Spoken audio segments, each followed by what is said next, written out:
Enforcados e cheios de dívidas, São Paulo, Corinthians, Palmeiras e Santos decidiram reduzir os salários dos jogadores mais caros de seus elencos.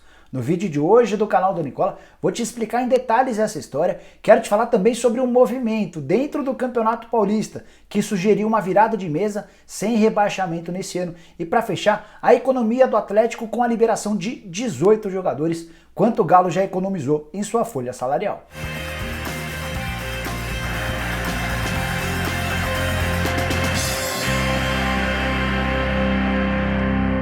Fala aí pessoal, sou o Jorge Nicola, bem-vindos a mais um vídeo do canal. E antes de passar as informações que eu prometi agora há pouco, queria lembrar que na noite dessa quinta-feira, a partir das 8 horas, Marco Aurélio Cunha, candidato à presidência do São Paulo, é o convidado da live do Nicola. Você não pode perder, tenho certeza que certamente vai render um ótimo papo.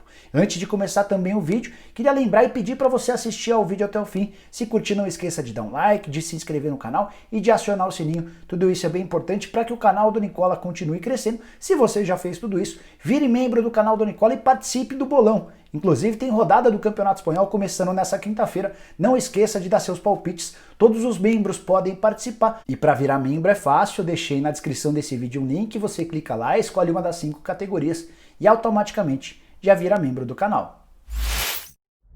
Que o Atlético Mineiro é hoje o clube mais comprador do futebol brasileiro, até quem não acompanha muito de perto já percebeu. Alan Franco, Marrone, Léo Senna, Vargas, Roger Guedes. Entre os jogadores já contratados e os especulados são vários os nomes. O que pouca gente sabe é que o Atlético também está se livrando de vários atletas. De acordo com o Alexandre Matos, com quem eu conversei antes de gravar esse vídeo, 18 jogadores já deixaram o Atlético desde que ele foi contratado como diretor executivo. 15 jogadores pertenciam a um grupo de transição, um grupo que integrava as categorias de base e que poderia ser utilizado no time principal, além do Patrick, do Lucas Cândido e do Alex Silva, jogadores que faziam parte do primeiro grupo do time profissional. E com a redução, com a saída de toda essa galera, dos 18 jogadores, o Atlético calcula uma economia de 2 milhões de reais por mês sem esses jogadores. E essa lista deve aumentar nos próximos dias, porque Franco de Santos, centroavante que tem contrato até dezembro e está fora dos planos do Jorge Sampaoli, está praticamente certo em relação à rescisão. Já o Edinho, atacante, que também tem contrato, esse um pouco mais longo com o Atlético, surgiu nos últimos dias uma proposta de um clube do exterior, por empréstimo, e o Atlético está pressionando o Fortaleza a se decidir, vai ou não ficar com o jogador. Se o Fortaleza não efetivar a compra do Edinho, o Atlético vai emprestar o jogador para esse clube do exterior. Para finalizar, ainda tem as negociações com o Ricardo Oliveira. O Ricardo quer receber primeiro os salários atrasados para depois assinar a rescisão contratual. É mais um atleta que não faz parte dos planos do Jorge Sampaoli. Antes de mudar de assunto, preciso te contar sobre os valores já investidos pelo Galo. 4 milhões e 400 mil reais para comprar o Léo Senna junto ao Goiás, 12 milhões e 400 mil para tirar o Alan Franco, meio-campista do Independente Del Valle, e tem mais 20 milhões na mesa do Vasco da Gama para a aquisição do Marrone. O Vasco ainda discute com o Galo a forma de pagamento. Nessa quarta-feira rolou mais uma reunião entre os clubes da primeira divisão do Campeonato Paulista com o pessoal da federação para decidir a respeito da volta aos treinos e também do retorno do Campeonato Paulista em si. É a segunda reunião em menos de uma semana e queria te contar que nessas duas reuniões houve conversas ou tentativas para que existisse uma virada de mesa, para que nessa temporada o Campeonato Paulista não tivesse rebaixamento. A sugestão partiu de Adalberto Batista, que ficou conhecido nacionalmente enquanto era diretor de futebol do São Paulo. Hoje ele é o grande líder do Botafogo de Ribeirão Preto, clube que se tornou empresa. Na reunião da semana passada, o Adalberto colocou essa discussão na mesa, lembrou que a prefeitura de Ribeirão Preto não permitiu que o clube voltasse aos treinos, como vários outros times do interior. Pelo menos 5 times já voltaram a treinar de forma física, sem trabalhos com bola, e o Adalberto Batista lembrava dessa questão, se sentiu prejudicado nesse quesito e sugeriu que o presidente da Federação Paulista e outros clubes aceitassem que nessa temporada, por conta da pandemia do coronavírus, não existisse rebaixamento. Só que a ideia não prosperou. O Marquinhos Chedi, que é o presidente de honra do Red Bull Bragantino, e o André Sanches, presidente do Corinthians, trataram de descartar na hora qualquer possibilidade de virada de mesa ou de não rebaixamento. Entenderam que faria muito mal para o campeonato, para a imagem do campeonato, e todos os outros presidentes presentes na reunião também concordaram. A Ponte Preta era outra interessada nessa mudança do regulamento para que não houvesse rebaixamento. A Ponte e o Botafogo hoje são os clubes mais ameaçados pela queda, faltam só 2 rodadas para a fase de grupos terminar, e se o campeonato terminasse hoje, esses seriam os rebaixados. Vale lembrar que os times grandes e aqueles pequenos que ainda não voltaram a treinar devem fazê-lo a partir da próxima segunda-feira, e o reinício do Campeonato Paulista, se tudo ocorrer bem, deve ocorrer entre o dia 8 de julho e o dia 11 de julho. 8 seria uma quarta-feira, 11 seria um sábado. Vai depender também da evolução da doença da pandemia do coronavírus. A falta de campeonatos e a perda de uma série de receitas tem feito muitos estragos para Corinthians, Santos, São Paulo e até para o Palmeiras. Corinthians, por exemplo, deve 3 meses de salários. São Paulo não consegue pagar alguns direitos de imagem importantes, como por exemplo para o Daniel Alves. O Santos teve de pagar só 30% dos salários nos últimos meses para irritação geral dos jogadores. Foi a forma que o Santos encontrou para não atrasar os vencimentos dos atletas. E o Palmeiras, aquele que tem um pouquinho mais de conforto financeiro, está vivendo uma situação crítica. Em mais 2 semanas, se não entrarem receitas, o Palmeiras também vai passar a ter enormes dificuldades. É por causa de tudo isso que os 4 grandes de São Paulo procuraram recentemente a Federação Paulista e também o Sindicato dos Atletas para propor uma ideia no mínimo inusitada. Eles vão sugerir aos jogadores com maiores salários uma repactuação dos contratos. O que significa essa história de repactuar? Vão chamar os jogadores para discutirem novos contratos, obviamente que com salários menores. Aí você deve estar perguntando, tá bom, por que um jogador que ganha muito vai aceitar uma redução do salário de forma definitiva? Nada a ver com a pandemia. Seria um contrato novo com um salário menor. Os clubes vão oferecer como compensação contratos mais longos. Então o jogador passaria a ganhar menos no primeiro momento, mas teria a segurança de um contrato com 1 ou 2 anos a mais de duração.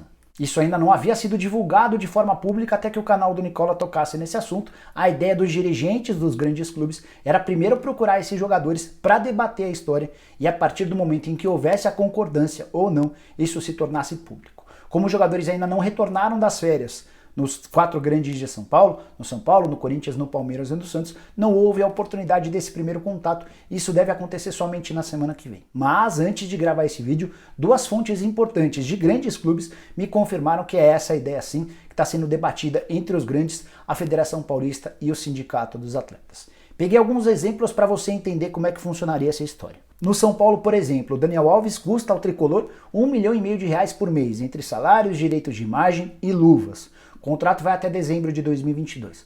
São Paulo já não consegue pagar os vencimentos do Daniel Alves, tanto que deve cerca de 6, 7, 8 milhões de reais em direitos de imagem. O valor não foi confirmado de forma oficial pelo São Paulo. A ideia do tricolor vai ser sentar com o Daniel Alves e propor uma prorrogação desse contrato, que se terminaria em dezembro de 2022, para, por exemplo, dezembro de 2023. E aí o São Paulo tentaria fazer com que o Daniel Alves aceitasse uma redução para 1.200.000, 1.100.000, talvez até R$1 milhão. Dependeria muito da composição e da negociação com um atleta.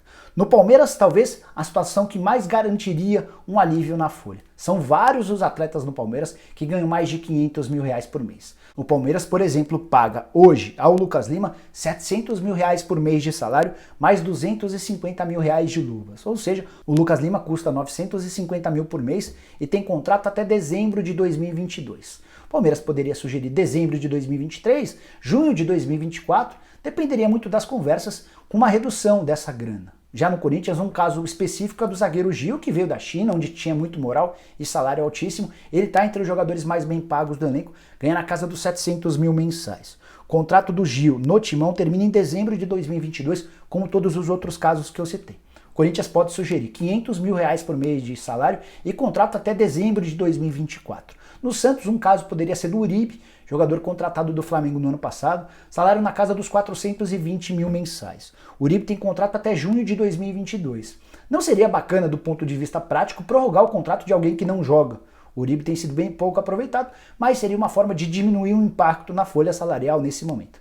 Na verdade, o que os clubes fariam seria reduzir a folha nesse momento e prorrogar o problema lá para o futuro. Próximos presidentes que assumiriam contratos longos com jogadores caros e que certamente estarão mais velhos no futuro próximo. É natural que em meio a essas negociações existam jogadores que não aceitem repactuar, rediscutir ou diminuir seus salários, ainda que tivessem o benefício de um contrato mais longo.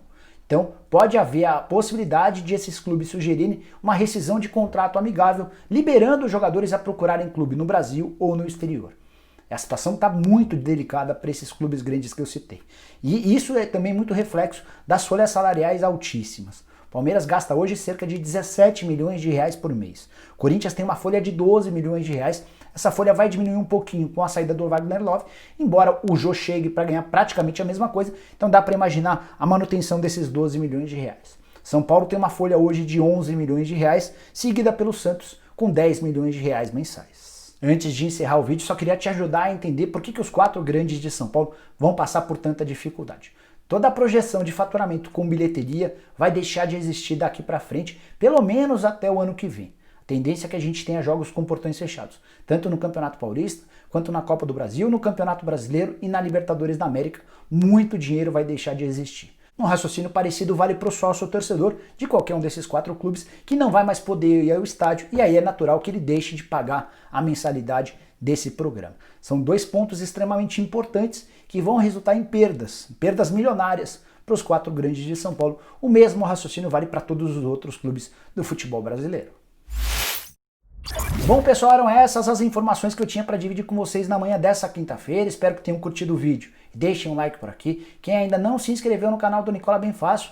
Aperta esse botãozinho vermelho de inscreva-se. Aproveita e aperta o sininho para ser notificado toda vez que eu fizer vídeo novo ou live. Por falar em live, nas 8 horas da noite dessa quinta-feira, Marco Aurélio Cunha, candidato à presidência do São Paulo, vai poder falar tudo a respeito do tricolor. E para fechar, quem já é inscrito no canal do Nicola, vire membro, é só apertar na descrição do vídeo o link que tem por aqui, escolher um dos 5 planos, começar a curtir as vantagens que a gente oferece, entre elas participar do bolão do canal do Nicola, que vai dar ao vencedor uma camisa oficial do time do coração.